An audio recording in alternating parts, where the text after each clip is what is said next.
Hello hello hello, स्वागत है आप सभी का सरल एकेडमी की नई लाइव स्ट्रीम पे। हम बात करने वाले हैं आज लेक्चर नंबर 14 की। 13 भी हो सकता है, कुछ भी हो सकता है ना। नॉर्मली एक लेक्चर के साथ दिक्कत होगी थी, मैंने कल ही आपको बता दिया है। तो आज का हमारा टॉपिक है रंगीन आयन चैप्टर। आप सभी को मालूम है डी और एफ ब्लॉक। तो स्टार्ट करते हैं क्लास। 2 नंबर का ये प्रश्न आपकी परीक्षा में देखने को मिलेगा, परंतु उससे इंपॉर्टेंट बात यह है कि यदि आपको ये समझ में आ गया तो आगे की चीजें काफी आसान हो जाएगी, क्योंकि आज के अगले वाला जो चैप्टर है वो है उपसह संयोजन रसायन, और इसी से मिलता जुलता है। काफी सारी चीजें उस चैप्टर की, या फिर हम ये कहें इस चैप्टर से उस चैप्टर पर कैरी फॉरवर्ड होंगी। ठीक है, डन।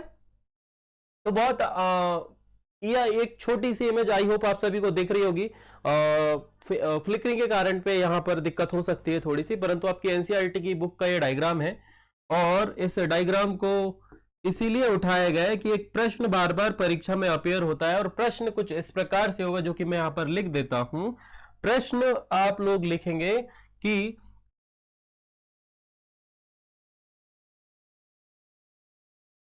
संक्रमण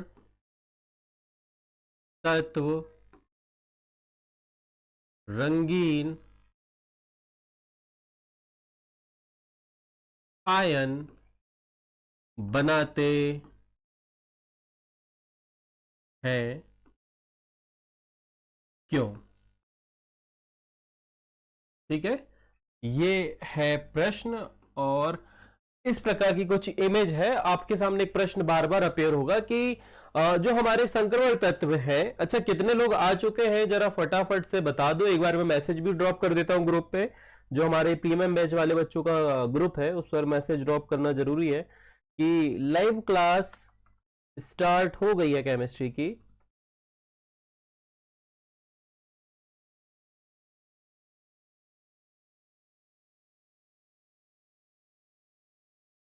है ना, वो क्या है बच्चे देखेंगे तो ठीक है, अच्छा है। तो ये कुछ इस प्रकार से प्रश्न आएगा, तो हम कारण जानने की कोशिश करेंगे भाई साहब कि क्यों संक्रमण तत्व जो है वो रंगीन आयन बनाते हैं, है ना।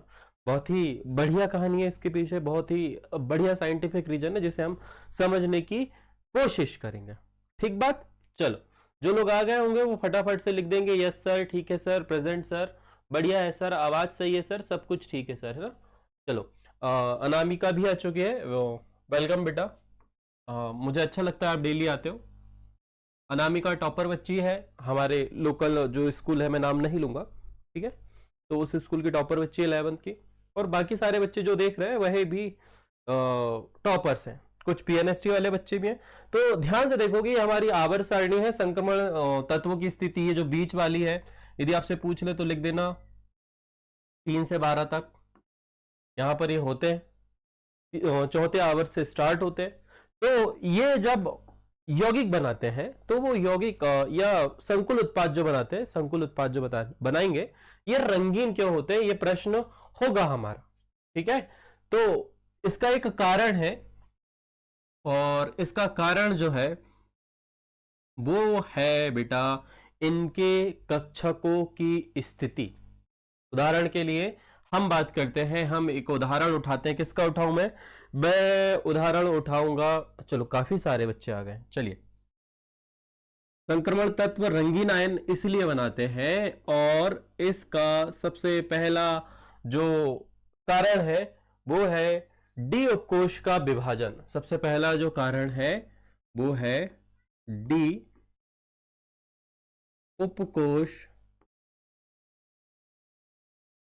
का विभाजन। 2 नंबर के लिए प्रश्न आ सकता है, तो इसे समझ लेना आज ही बहुत अच्छे से। पहला जो पॉइंट है वो कुछ इस प्रकार से होगा।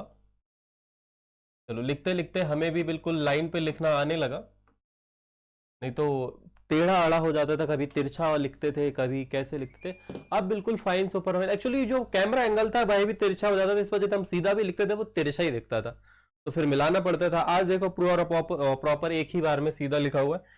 तो डी उपकोष का विभाजन, तो क्या है डी उपकोष और कैसे ये विभाजित होता है, इस पर थोड़ी सी बात कर लेते हैं। उदाहरण के लिए हम ऑलवेज माय फेवरेट, मैं एफई का उदाहरण लेता हूं या फिर कोवोल्ट का उदाहरण लेता हूं, ठीक है। तो हम यहां पर उदाहरण जो लेंगे सबसे पहले लेते हैं कोवोल्ट का, है ना। ये एफई का लें, बताओ किसका लें, एफई का लें या कोवोल्ट का लें? चलो कोबाल्ट का ही ले लेते हैं।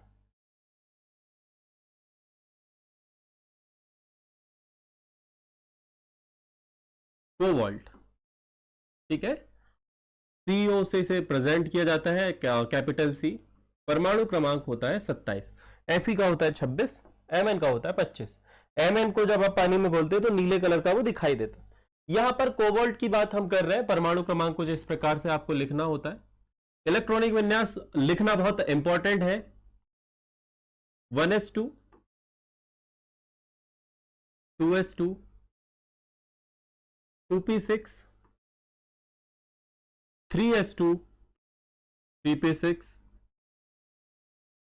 4s2 और यहां पर आएगा 3d। गिन लो जरा, ये हो गए हैं 20 और हमें कितने चाहिए? तो यहां पर 7 इलेक्ट्रॉन आएंगे। डी उपकोष में कितने इलेक्ट्रॉन आएंगे बेटा? 7 इलेक्ट्रॉन आएंगे।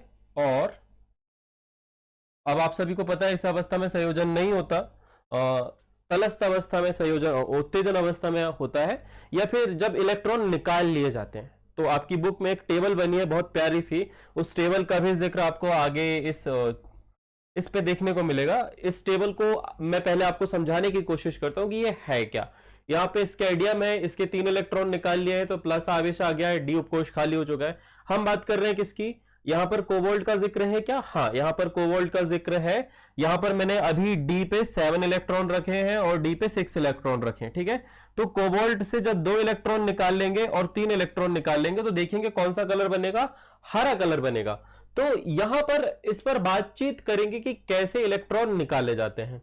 अभी इसके आधार पर मैं यहां पर एक छोटा सा बॉक्स बना देता हूं और हम जब आगे जाएंगे, चलो पहले डी कक्षक बनाते हैं ना। पहले जो है आप लोगों को ये बना दिया हमने, ओहो, ये हमने बना दिया दूसरा बॉक्स। रेड कलर का प्रयोग नहीं करना है अभी, सिर्फ हम ये वाले कलर का प्रयोग, 1 2 3 4 एंड 5। यहां पर आप सभी को पता है कि 2 इलेक्ट्रॉन ये रहे,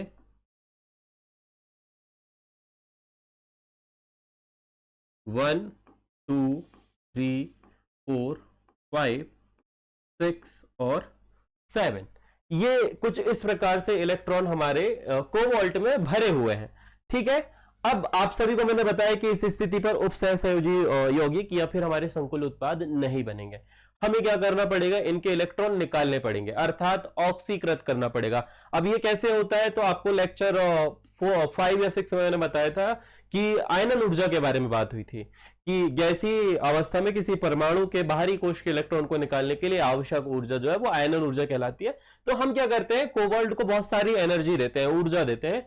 और जब हम ऊर्जा देते हैं बच्चा, जब हम कोबाल्ट के परमाणु को ऊर्जा देते हैं तो ये इस ऊर्जा को अवशोषित करेगा, इस ऊर्जा को अवशोषित करेगा, इतनी मात्रा में अवशोषित कर लेगा कि उसके बाहरी कोश के जो इलेक्ट्रॉन होंगे, बाहरी कोश के इलेक्ट्रॉन कौन है? तो बाहरी कोश में बार बार चित्र बना के दिखाया है मैंने, आज फिर से दिखा देता हूं, क्योंकि अब थोड़ा सा मजा आने लगा है मुझे भी इस टॉपिक को पढ़ाते हुए, और आपको भी आना चाहिए। कुछ बच्चे नए जुड़े हैं तो उनका ध्यान रखते हुए मेरे को फिर से आज डायग्राम बनाना होगा। ये पहली कक्षा हो गई बच्चा, ये दूसरी कक्षा हो गई, ये तीसरी कक्षा हो गई, सॉरी ये हमारी तीसरी कक्षा हो गई और ये हमारी चौथी कक्षा हो गई। हमने 4 कक्षा बना लिए। अब हम इन्हें फटाफट से सेलेक्ट करेंगे, यहां पर इसे अरेंज करेंगे। दिस इज अ 1s, इसका कलर चेंज कर दो, मार्क हटाओ, कलर चेंज करो, व्हाइट कर दो, ठीक है। ये हमारी दूसरी कक्षा है, इसे यहां पर अरेंज करते हैं। सेकंड, मार्क हटाते हैं, कलर चेंज करते हैं, कलर कर देते हैं ब्लू। ये है दूसरी कक्षा। अब आ गए हम तीसरी कक्षा पे। तीसरी कक्षा थोड़ी सी छोटी दिख रही है हमें, कोई बात नहीं, बड़ा कर देते हैं। ये लो बड़ा हो गया, यहां पर इसे भेज दिए। और यही हमारी मुख्य कक्षा है, और मुख्य कक्षा को थोड़ा हाईलाइटेड कलर पे दिखाते हैं। हाईलाइटेड कलर रहेगा ग्रीन। और ये हमारी चौथी कक्षा है, इसे भी थोड़ा बड़ा कर देते हैं, ठीक है। ये हमने कर दिया बड़ा, और इसका कलर कर देते हैं कौन सा? ऑरेंज, और ये मार्क हटा दिया। अब ध्यान से यदि यहां पर देखोगे, ये 4s है जो बाहर आपको दिख रहे हैं, ये हमने यहां पर रेड इलेक्ट्रॉन, ओहो, यहां पर मैं बना देता हूं 4s के 2 इलेक्ट्रॉन, ये दिख रहे हैं आपको 4s के 2 इलेक्ट्रॉन। और उसके बाद में डी उपकोष है जो कि आपको ग्रीन कलर से दिख रहा है। डी उपकोष जो है वो आपको ग्रीन कलर से दिख रहा है। उस पर कितने इलेक्ट्रॉन है बच्चे? उस पर 7 इलेक्ट्रॉन है। तो 7 इलेक्ट्रॉन बहुत ही प्यार से हम बना देते हैं। 7 इलेक्ट्रॉन हम कौन से कलर से बनाए? हम व्हाइट कलर से बनाते हैं, है ना। तो ये हो गया पहला electron, X Y, Y Z, Z X, यहां पे x2 स्क्वायर, y2 स्क्वायर, और यहां पर आ जाएगा आपका z स्क्वायर। इस प्रकार से यहां पर नामकरण होता है। एक बार क्रॉस चेक कर लेना, मेरे हिसाब से तो बिल्कुल करेक्ट लिखा है मैंने। ये हो गए 7 इलेक्ट्रॉन, ये डी उपकोष के 7 इलेक्ट्रॉन है। अब आपने क्या दिया? इसको ऊर्जा दी, आयनित किया। आयनित मतलब बहुत सारी ऊर्जा दे दी, इतनी हो गई कि आयनन एंथैल्पी तक पहुंचा दिया। आयनन एंथैल्पी का मतलब अब यहां पर ये दोनों इलेक्ट्रॉन जो हैं, अब यहां पर ये जो दोनों इलेक्ट्रॉन हैं ये निकल जाएंगे। ये दोनों इलेक्ट्रॉन निकल गए। कौन से वाले निकलेंगे? कौन से वाले निकलेंगे बताओ? कौन से वाले इलेक्ट्रॉन निकलेंगे? तो आप ये कह सकते हो ऑक्सीकरण अवस्था। इसे क्या बोलते हैं? जब इलेक्ट्रॉन हम निकाल देते हैं तो उसे बोलते हैं हम ऑक्सीकरण। इलेक्ट्रॉन का जोड़ना, अपचयन, इलेक्ट्रॉन का बाहर निकलना, ऑक्सीकरण। हमने निकाल दिया 2 इलेक्ट्रॉन। ये लो, कितने निकाले? 2 इलेक्ट्रॉन। तो इस पर कितने इलेक्ट्रॉन की कमी हुई? 2 इलेक्ट्रॉन की कमी हुई। अर्थात प्रोटॉन की संख्या जो है, जिस पर पॉजिटिव चार्ज होता है, प्रोटॉन की संख्या जो है वो तो 27 ही है, परंतु इलेक्ट्रॉन की संख्या कितनी है? 25 है। तो पॉजिटिव में 27 है, नेगेटिव में आपके 25 है। कितने का आवेश आया? +2 का। तो यही आपकी सारणी में लिखा है, यही आपकी टेबल पे लिखा है। इसी को बोला जाता है कोबाल्ट पर +2 आवेश आ चुका है। ऐसी स्थिति में हम क्या बोलेंगे? कोबाल्ट पर +2 आवेश आ चुका है। कैसे आया? बता दिया मैंने कि हमने बहुत सारी ऊर्जा दी, उस ऊर्जा के परिणाम स्वरूप यहां से ये दोनों इलेक्ट्रॉन अपनी कक्षाओं को त्याग कर बाहर चले गए, बाहर ही कर दिया आपने।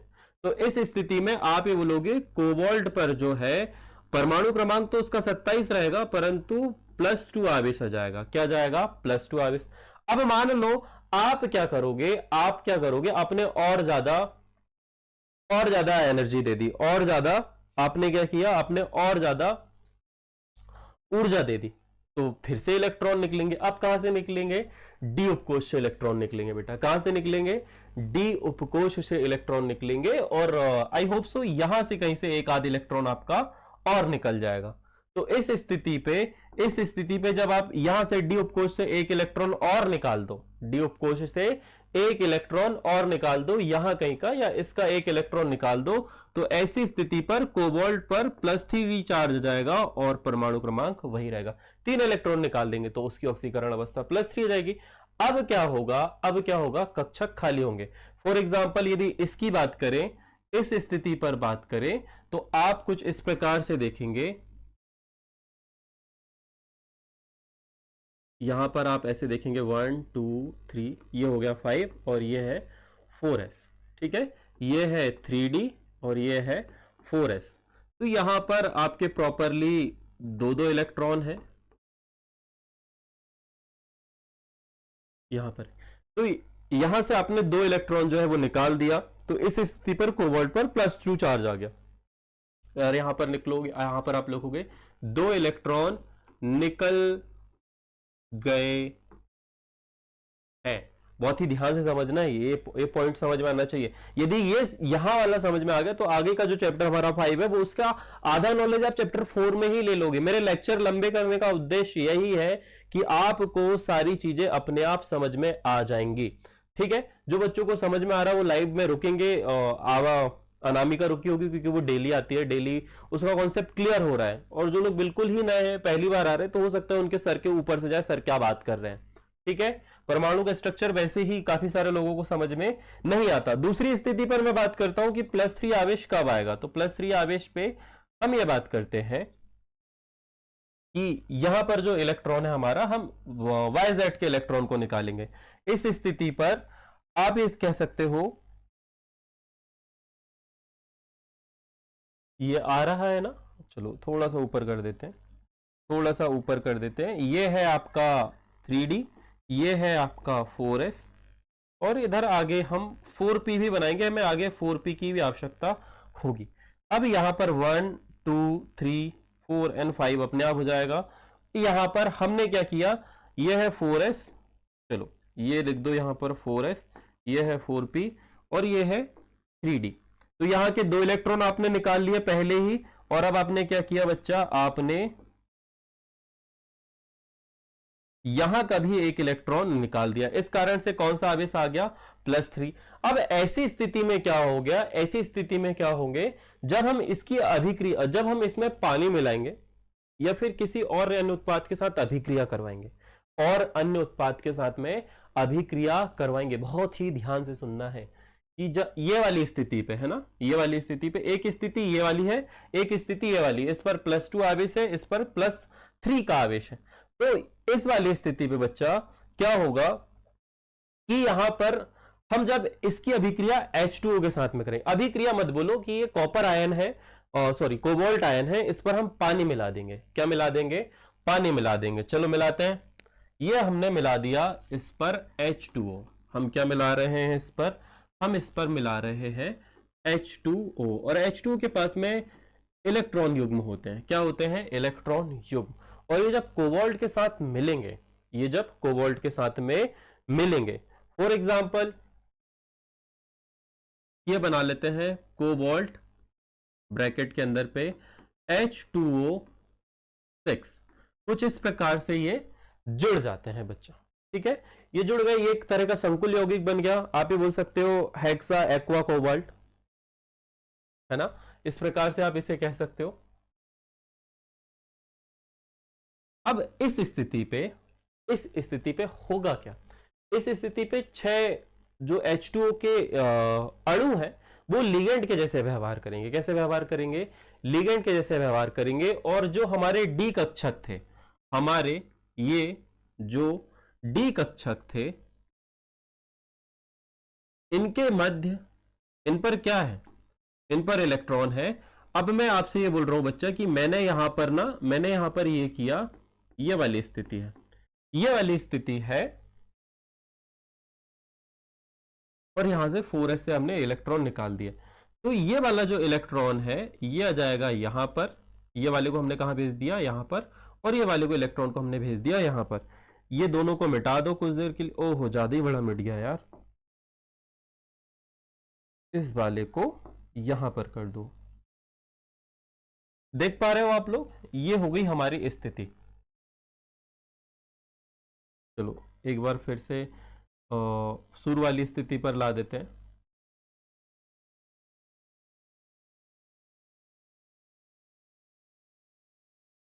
यहां पर आपके 2 इलेक्ट्रॉन थे, ये एक एक इलेक्ट्रॉन थे। हमें क्या करना है, हमें इन इलेक्ट्रॉनों को युग्मित करना है, विभाजन करना है। हमें क्या करना है, विभाजन करना है। कैसे विभाजन करना है वो भी बता देता हूं। ये मूल अवस्था थी, चलो यहां पर आप लिख लो, ये हमारी मूल अवस्था थी, डी कक्षकों की ये मूल अवस्था थी। हमने पहला हेडिंग यही डाला था कि डी कक्षकों का विभाजन कैसे होता है। तो ये डी कक्षक जो है ना बच्चा, ये अब आप सबकी को पता है कि H2O पर इलेक्ट्रॉन्स होते हैं। H2O पर क्या होते हैं, इलेक्ट्रॉन। और इलेक्ट्रॉन हमेशा अक्षों से आते हैं। कहां से आते हैं, अक्षों से। और अक्षों से आने के कारण पे डी कक्षक जो है वो 2 भागों में बढ़ जाता है, 2 भागों में बढ़ जाता है।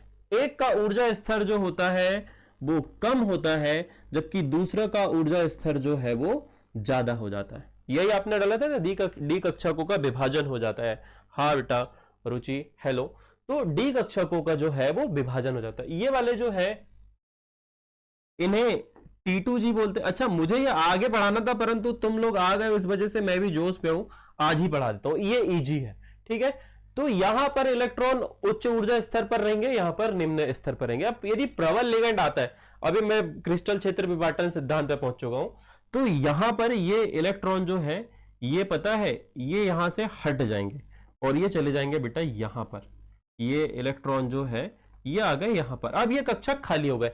यहां पर कौन आएगा, यहां पर आ जाएंगे आपके H2O के इलेक्ट्रॉन। यहां पर क्या जाएंगे, H2O के इलेक्ट्रॉन। कौन से वाले, युग्मित इलेक्ट्रॉन। कितने आएंगे, तो हमने बोला कि 6 आ गए। तो H2O के इलेक्ट्रॉन को थोड़ा सा हमें हरे कलर से दिखाना होगा। ये लो, ये इलेक्ट्रॉन आ गए, ठीक है, इस प्रकार से ये आ जाते हैं, आ गए। अब इस स्थिति में ये जो ऊर्जा स्तर का विपाटन हुआ या जो डी कक्षकों का विपाटन हुआ, यही यही रंगीन यौगिक बनाने में मदद करता है। यही जो है रंगीन यौगिक बनाने में या रंगीन आयन बनाने में मदद करेगा। रंगीन आयन बनाएगा। अब कैसे बनाएगा उस पर बात कर लेते हैं कि जब हम संक्रमण तत्वों के इलेक्ट्रॉन निकाल लेते हैं और उनकी उन पे जब जल मिलाते हैं या दूसरे लिगेंडों के साथ तो उनको अभिकृत कराते हैं। अभिक्रिया नहीं होती वैसे, पानी मिला दो, पानी के जो युग्मित इलेक्ट्रॉन है वो लिगेंड के जैसे काम करेंगे और इलेक्ट्रॉन इलेक्ट्रॉन पर माइनस आवेश होगा, इलेक्ट्रॉन इलेक्ट्रॉन पर माइनस आवेश होगा। चूंकि मैं बाद में भी आपको बहुत अच्छे से पढ़ाऊंगा तो आप ये लिखेंगे कि डी कक्षक जो है, डी कक्षक जो है वो दो ऊर्जा स्तरों में बढ़ जाते हैं। पहला ऊर्जा स्तर जो है वो उच्च होता है जबकि दूसरा जो है वो निम्न होता है। उच्च वाले को Eg, निम्न वाले को T2G बोलते हैं। तो इसके कारण ही रंगीन यौगिक बनते हैं। ठीक है, ये हमारा चैप्टर आगे वाला जो है उसका टॉपिक होगा। चलो, कम ऊर्जा वाले कक्षक और उच्च ऊर्जा वाले कक्षक।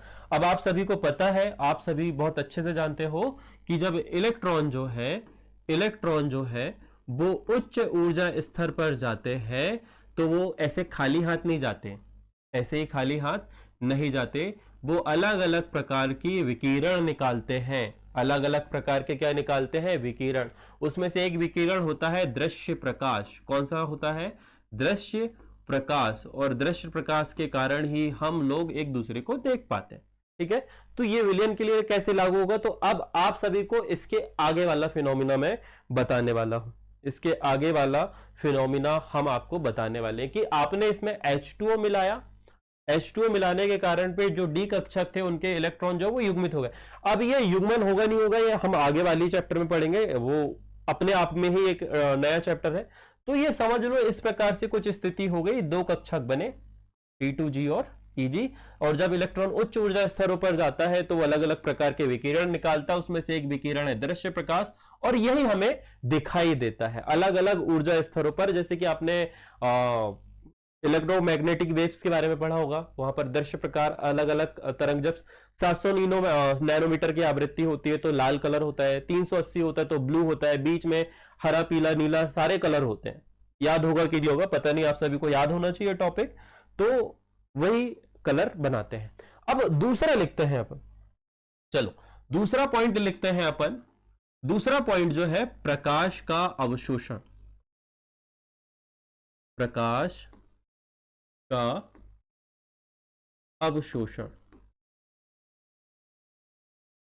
अभी हमने डी कक्षकों का ऊर्जा स्तर जो है वो बना दिया। अब हम प्रकाश को अवशोषित कराएंगे।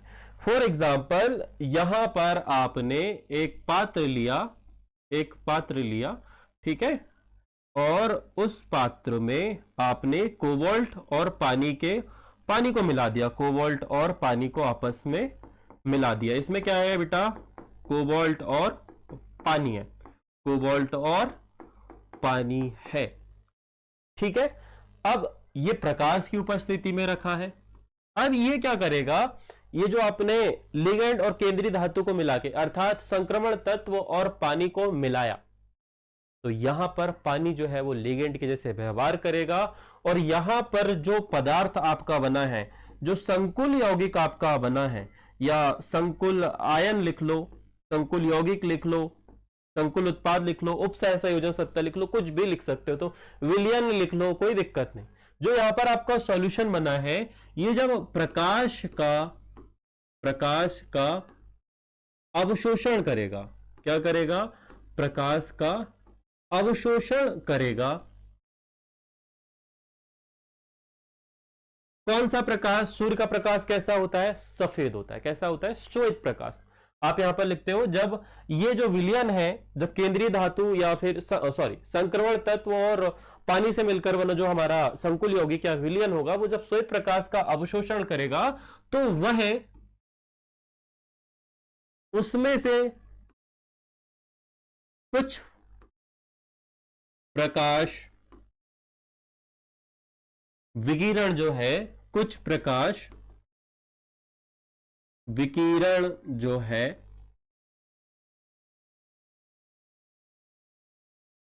सोख लेगा। वह उसमें से कुछ, मैंने यहां कुल लिख दिया, कुछ प्रकाश विकिरण जो है वो सोख लेगा।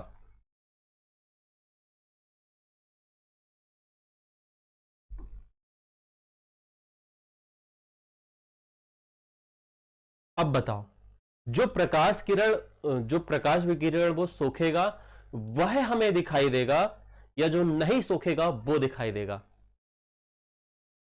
करेक्ट आंसर इस, जो प्रकाश वो सोख लेगा वह हमें नहीं दिखाई देगा। मान लीजिए हरा कलर का है, ये जो मैंने हरे कलर की टी शर्ट पहनी है, इसका मतलब ये जो है ये हरे कलर के प्रकाश को सोख रहा है।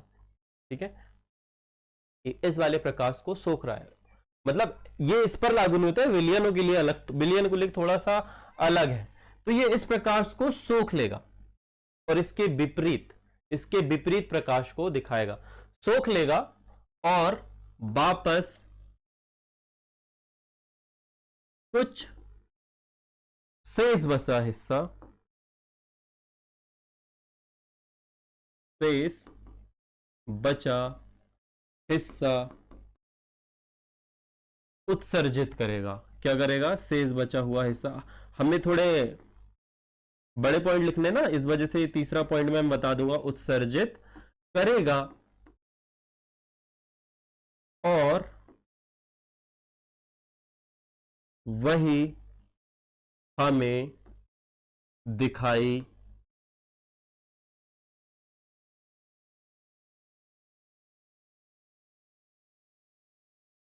देगा।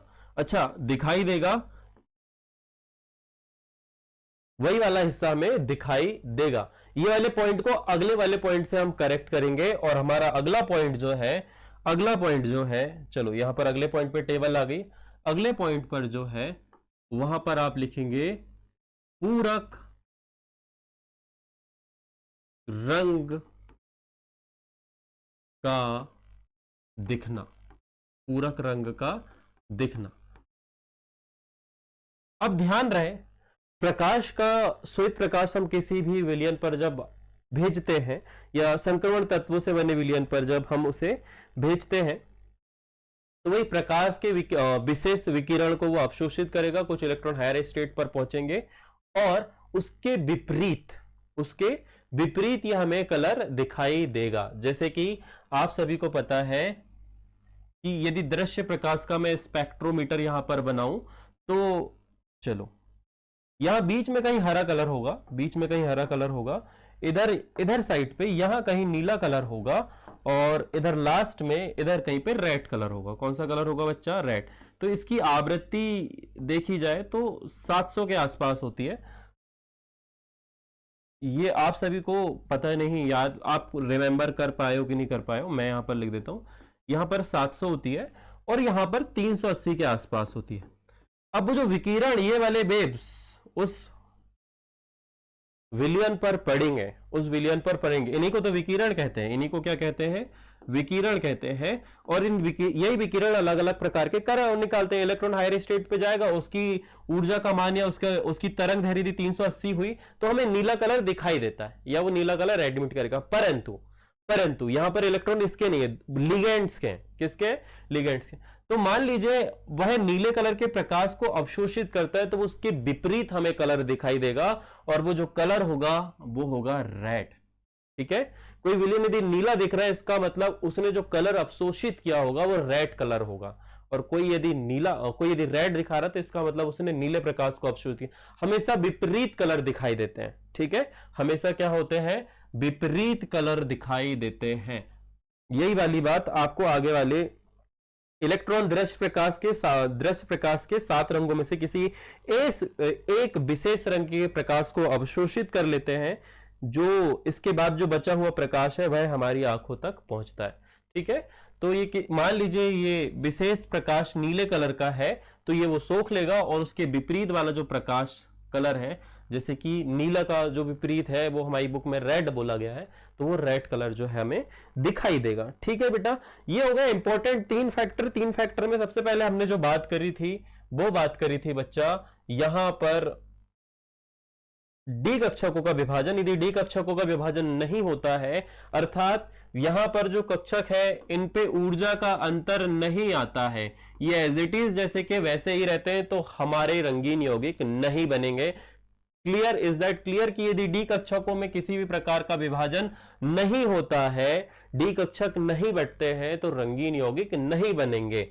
अभी कैसे नहीं बटेंगे अभी हम थोड़ी देर बाद में बात करेंगे इसके आगे। दूसरा, ये प्रकाश का अवशोषण करते हैं, कुछ विशेष प्रकार को अवशोषित करते हैं और अवशोषण के कारण शेष बचा हुआ हिस्सा जो होता है वही हमें दिखाई देता है। अब दिखाई भी कौन सा देता है, तो दिखाई भी देने के लिए एक इंपॉर्टेंट बात कहेगी कि पूरा रंग का दिखाई देना। जो प्रकाश वो अवशोषित कर लेते हैं उसके विपरीत या उसका पूरक रंग हमें दिखाई देता है, जिसके लिए आपके पास में यहां पर पूरी प्रॉपर एक टेबल बनी है। 8 बजे से है बेटा बायोलॉजी क्लास की, बस इसके बाद में ज्यादा टाइम नहीं हुआ है ना मेरा, मैं ऑलमोस्ट खत्म ही करने वाला हूं क्लास। तो यहां पर यदि ध्यान से देखोगे स्कैडियम के बारे में लिखा हुआ है, इसका 3D विन्यास 0 है, इसका भी 0 है, इसका 1 है, इसका 1 है, इसका 2 है, 3 है, 3 है, 4। ये इसका मतलब क्या है, इसके पीछे कहानी क्या है, रंगीन यौगिक बनने के पीछे कहानी क्या है और कौन रंगीन यौगिक नहीं बनाएगा, इस पर भी बात कर लेते हैं, है ना, इस पर भी चर्चा होनी बहुत जरूरी है। तो बेटा रंगीन यौगिक बनाने की सबसे पहली शर्तें ये है, सबसे पहली शर्त ये है कि अयुग्मित इलेक्ट्रॉन होने चाहिए। अयुग्मित इलेक्ट्रॉन, अयुग्मित इलेक्ट्रॉन होने चाहिए। ठीक है, यदि अयुग्मित इलेक्ट्रॉन नहीं है तो रंगीन यौगिक नहीं बनेगा। फॉर एग्जाम्पल यहां पर यदि ध्यान से देखोगे स्कैडियम 0 है, स्कैडियम 0 है, यहां पर डी उपकोष में एक भी इलेक्ट्रॉन नहीं है, डी उपकोष में एक भी इलेक्ट्रॉन नहीं है, अर्थात डी कोष पूरा खाली है। और डी उपकोष जब खाली होता है तो यहां पर जो आपके दोनों यौगिक दिख रहे हैं ये रंगहीन है। सिमिलरली एक और जो यहां पर बात करी जाए, यहां पर डी कक्षक जो है वो पूर्ण रूप से भरा हुआ है, अर्थात उसके पूरे इलेक्ट्रॉन जो है वो युग्मित है। कैसे हैं, युग्मित है। अब जब इलेक्ट्रॉन डी कक्षक पूर्ण रूप से भरा है, उस पर जब हम देखेंगे कि इलेक्ट्रॉन जब आते हैं तो यहां पर डी कक्षक 2 ऊर्जा क्षेत्रों में बढ़ जाते हैं, एक की ऊर्जा कम होती है, एक की ज्यादा होती है। ये विपाटन हो ही नहीं रहा है, ये विभाजन नहीं हो रहा है, और ये विभाजन जब नहीं होता तो उस स्थिति पर भी हमारा जो यौगिक है वह रंगहीन बनता है। एक और यहां पर कॉपर 2+ आयन की बात करी गई है। यदि धोखे से यहां पर कॉपर प्लस आयन होता, कॉपर प्लस आयन का मतलब इसका सिर्फ एक इलेक्ट्रॉन निकाला गया है, कॉपर का सिर्फ एक इलेक्ट्रॉन निकाला गया। तो कॉपर के बारे में तुम्हें बता दूं, यहां पर 4s1 होता है और 3d10 होता है। तो आप सभी को पता है 4s से एक इलेक्ट्रॉन निकलेगा, और इस स्थिति पर 3d पर अभी भी कितने इलेक्ट्रॉन है, 10 के 10 इलेक्ट्रॉन होंगे। और जब 10 के 10 इलेक्ट्रॉन होते हैं 3d में, तो जो कलर होता है वो रंगहीन होता है। परंतु जैसे ही आप इससे 2 इलेक्ट्रॉन निकाल लोगे, और 2 इलेक्ट्रॉन जब आप निकाल लोगे और इस पे पानी मिलाओगे, तो यहां पर जो कलर होगा वो होगा नीला। और आप सभी को बार बार एक प्रश्न आता है कि कॉपर सल्फेट का जो विलयन है उसका कलर कैसा होता है, तो वहां पर आप आंसर लिख के आते हो नीला। और उस स्थिति पर कॉपर की जो ऑक्सीकरण संख्या होती है वो +2 होती है। इज दैट क्लियर कि कैसे ये चीजें काम करती है। 3 कारण लिखवाए हैं।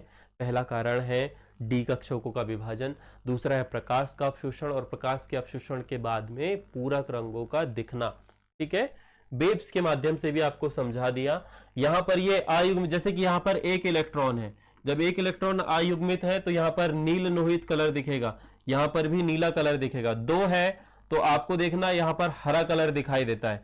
3 है तो 3 में बैंगनी कलर दिखाई देता है। फिर 4 की यदि बात करें तो देखो यहां पर इधर पे हमने देखा ये बैंगनी कलर, ये भी बैंगनी कलर, यहां पर 4 हो गया तो इसका KMnO4 का कलर भी बैंगनी होता है। तो अब आगे है 3D पर क्रोमियम+2 पर, यहां पर नीला। तो कुछ चीजों में अपवाद हो सकता है, बाकी 2 में आपको हरा कलर देखने को मिलेगा ज्यादा, 3 में बैंगनी, 4 में भी, एक में बैंगनी है और एक में 4 में आपका नीला कलर है।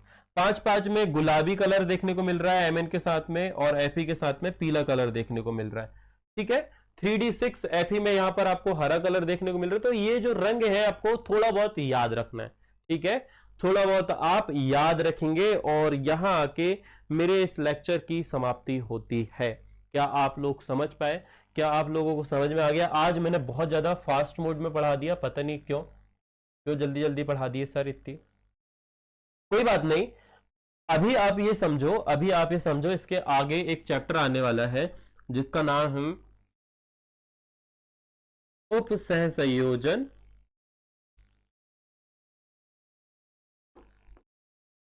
यौगिक, उपसहसंयोजन यौगिक या रसायन। उसमें हम इन चीजों को दोबारा पढ़ने वाले हैं। इन चीजों को हम जब दोबारा पढ़ेंगे तो यहां पर सिर्फ हमने रंगों की बात करी, वहां पर तो पूरा चैप्टर है जिनके बारे में इन यौगिकों का बहुत ही लॉन्ग डिस्कशन हो जाएगा। ठीक है, तो बस 8 बजे से बायोलॉजी की क्लास स्टार्ट हो जाएगी। तो मैं यहां अपने लेक्चर को विराम देता हूं। जल्द फिर से आपसे मुलाकात होगी कल, तो ध्यान रखिएगा अपना। राधे राधे।